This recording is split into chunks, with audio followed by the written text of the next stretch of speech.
अपने पर आए। फोन की घंटी सुनी मगर आलस की वजह से रजाई में ही लेटी रही। उसके पति राहुल को आखिर उठना ही पड़ा। दूसरे कमरे में पड़े फोन की घंटी बजती ही जा रही थी। इतनी सुबह कौन हो सकता है जो सोने भी नहीं देता। इसी चिड़चिड़ाहट में उसने फोन उठाया। हेलो, कौन? तभी दूसरी तरफ से आवाज सुन सारी नींद खुल गई। नमस्ते पापा। बेटा, बहुत दिनों से तुम्हें मिलने नहीं, सो हम दोनों 11 बजे की गाड़ी से आ रहे हैं। दोपहर का खाना साथ में खाकर हम 4 बजे की गाड़ी से वापस लौट जाएंगे। ठीक है पापा, मैं स्टेशन लेने आ जाऊंगा। फ़ोन रख वापस कमरे में आकर उसने रचना को बताया कि मम्मी पापा 11 बजे की गाड़ी से आ रहे हैं और दोपहर का खाना हमारे साथ ही खाएंगे।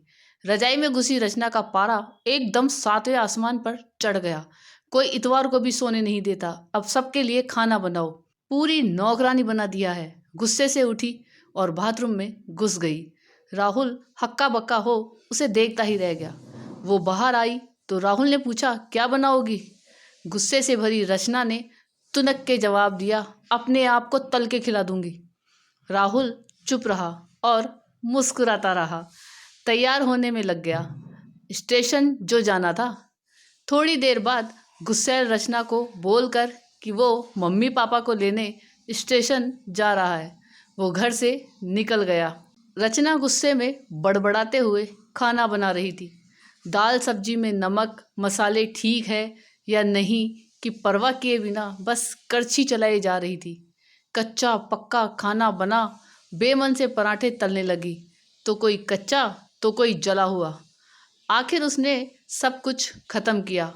फुर्सत की सांस लेते हुए सोफे पर बैठ मैगजीन के पन्ने पलटने लगी।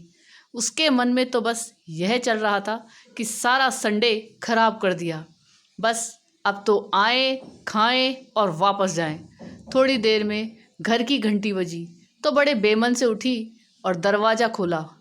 दरवाज़ा खोलते ही उसकी आंखें हैरानी से फटी की फटी रह गई और मुंह से एक शब्द भी नहीं निकल सका। सामने राहुल के नहीं, उसके मम्मी पापा खड़े थे, जिन्हें राहुल स्टेशन से लाया था। मम्मी ने आगे बढ़कर उसे झिंझोड़ा, अरे क्या हुआ? इतनी हैरान परेशान क्यों लग रही है? क्या राहुल ने बताया नहीं कि हम आ रहे हैं? जैसे मानो रचना के नींद टूटी हो। नहीं मम्मी, इन्होंने तो बताया था, पर चलो आप अंदर तो आओ। राहुल तो अपनी मुस्कुराहट रोक नहीं पा रहा था। कुछ देर इधर उधर की बातें करने में बीत गया। थोड़ी देर बाद पापा ने कहा, रचना गप्पे ही मारती रहोगी या कुछ खिलाओगी भी? यह सुन रचना को मानो सांप सूंघ गया हो। क्या करती? बेचारी को अपने हाथों से ही बनाए अधपके और जले हुए खाने को परोसना पड़ा।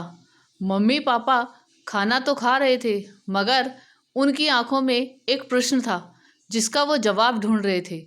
आखिर इतना स्वादिष्ट खाना बनाने वाली उनकी बेटी आज इन्हें कैसा खाना खिला रही है? रचना बस मुंह नीचे किए बैठी खाना खा रही थी। मम्मी पापा से आंख मिलाने में उसकी हिम्मत नहीं हो रही थी। खाना खत्म कर सब ड्राइंग रूम में आ बैठे। राहुल कुछ काम है, अभी आता हूँ कहकर थोड़ी देर के लिए बाहर निकल गया। राहुल के जाते ही मम्मी, जो बहुत देर से चुप बैठी थी, बोल पड़ी, क्या राहुल ने बताया नहीं था कि हम आ रहे हैं? तो अचानक रचना के मुंह से निकल गया, उसने सिर्फ कहा था कि मम्मी पापा लंच पे आ रहे हैं। मैं समझी उसके मम्मी पापा आ रहे हैं। फिर क्या था, रचना की मम्मी को समझते देर नहीं लगी कि ये मामला है। बहुत दुखी मन से उन्होंने रचना को समझाया, बेटी हम हो या उसके मम्मी पापा, तुम्हें तो बराबर का सम्मान करना चाहिए।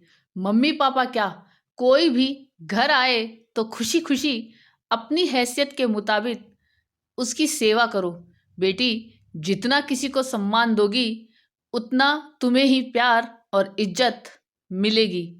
जैसे राहुल हमारी इज्जत करता है, उसी तरह तुम्हें भी उसके माता पिता और संबंधियों की इज्जत करनी चाहिए। रिश्ता कोई भी हो, हमारा या उसका, कभी फर्क नहीं करना।